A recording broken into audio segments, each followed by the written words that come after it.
కొమరంపుల్లి తర్వాత నేను Kalyan sir movies కాకుండా బయట మూవీ చేసింది ఒకటే గాయం 2, దానికి కో డైరెక్టర్ చేశాను.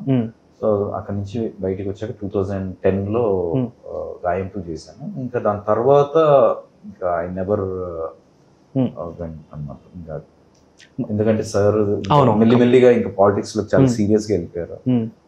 అట్లా నేను నాకు అవార్డు వచ్చినప్పుడు ఒకసారి పర్సనల్ గా వెళ్ళి కలిసాను. కాటం రాయుడు షూటింగ్ చదువుతున్నప్పుడు ఒకసారి వెళ్ళి పర్సనల్ గా కలిసాను. He was so happy like నాకు అవార్డు రావడం. ఇంకా దాని తర్వాత కూడా నేను ఎప్పుడు మళ్ళీ ఈ మధ్య అయితే ఎప్పుడు కలవలేదు. ఇలాంటిది ఏదన్నా ఇప్పుడు అర్జున్ చక్రవర్తి ఇలాంటి అంటే మంచి క్యారెక్టర్ చేసి అంటే ఒక ఏమంటారు నెక్స్ట్ లెవెల్లో ఏదో ఒకటి సాధించి సార్ దగ్గరికి వెళ్ళాలి అనేది నాకు తెలిసి అర్జున్ చక్రవర్తి ఈ మూవీతో మీరు డెఫినెట్లీ ఆ స్టాండర్డ్స్ రీచ్ అయిపోతారు సార్. ఎందుకంటే this is a very special film in my career. ఈ 30 years కెరీర్లో అర్జున్ చక్రవర్తి మూవీలో నేను చేసిన క్యారెక్టర్ రంగయ్య అనే క్యారెక్టర్ ఏదైతుందో దట్స్ సో సో స్పెషల్. ఎందుకంటే సో మెనీ వేరియేషన్స్ ఉన్నాయి. నేను పిక్చర్ అయినాను సార్ చూసి. నాకు ఎక్కడంటే ఫస్ట్ లాస్ట్ షాట్ ఒకటి ఉంటుంది సార్, కంప్లీట్ గా మీరు ఓల్డ్ లుక్ లోకి వెళ్ళిపోయి పొట్టంత ఇట్లా లోపలికి వెళ్ళిపోయి దట్ వాట్ అండ్ యాక్టర్ అనుకున్నా నేను చూసి. అది ఆ ఎపిసోడ్ యాక్చువల్గా మేము ఫస్ట్ నా క్యారెక్టర్ పరంగా నా ఫస్ట్ షూట్ చేసిన ఎపిసోడ్ అదే అన్నమాట. ఓకే, అది 2019లో జరిగింది. పుష్పకి ముందు 2020లో షూటింగ్ స్టార్ట్ అయింది. నేను కమిట్ అయింది 2019 ఆగస్ట్ లో ఫస్ట్ షెడ్యూల్ చేసాం. అప్పటికి పుష్ప కమిట్ అవ్వలేదు. ఓకే, సో నన్ను నమ్మి డైరెక్టర్ విక్రాంత్ రుద్ర నాకు అంత మంచి క్యారెక్టర్ ఇవ్వడం అనేది really I'm very very thankful to him. So Srini గారు, ప్రొడ్యూసర్ శ్రీని గారు, తను US లో ఉంటారు యాక్చువల్గా. సునీత జోగి, శ్రీని గుబాల గారు, శ్రీని గారి వైఫ్, వీళ్ళంతా కూడా చాలా సపోర్ట్ చేశారు నాకు.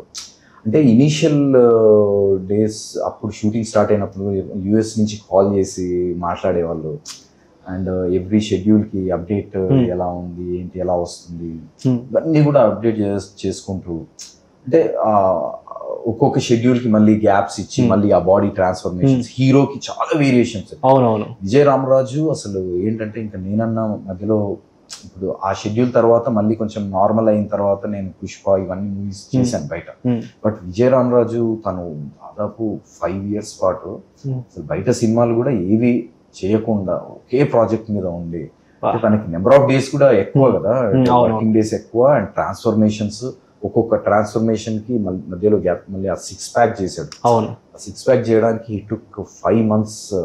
అసలు ఎంత హార్డ్ వర్క్ చేశాడంటే రియల్లీ. అంటే తను కూడా ఏంటంటే ఒక ఆపర్చునిటీ వచ్చింది, ఒక మెయిన్ లీడ్ గా ఒక ఆపర్చునిటీ వచ్చింది, ఒక డైరెక్టర్ నమ్మాడు నన్ను ఎట్లయినా ప్రూవ్ చేసుకోవాలని చెప్పేసి తను పెట్టిన effort really really hats off to him.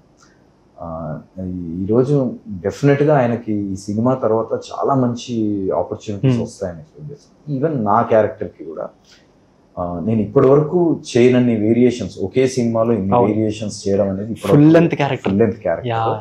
ఇప్పుడు ఒకటి డైరెక్టర్స్కి కూడా ఎప్పుడు నమ్మకం వస్తుందంటే ఇలాంటి ఒక సినిమా చూసినప్పుడు ఇప్పటి వరకు ఏవో చిన్న చిన్న క్యారెక్టర్స్ చేస్తున్నాడు, బాగా ఉంటుంది పర్ఫార్మెన్స్, బట్ ఇంకా పెద్ద క్యారెక్టర్స్ ఇవ్వాలన్న ఆలోచన రావాలి అని అంటే ఇలాంటిది ఏదో రావాలి.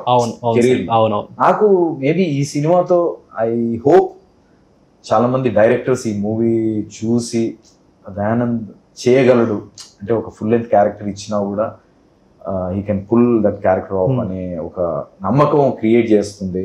ఇక ఫర్దర్ గా కూడా మంచి క్యారెక్టర్స్ ఎక్స్పెక్ట్ చేస్తున్నాను.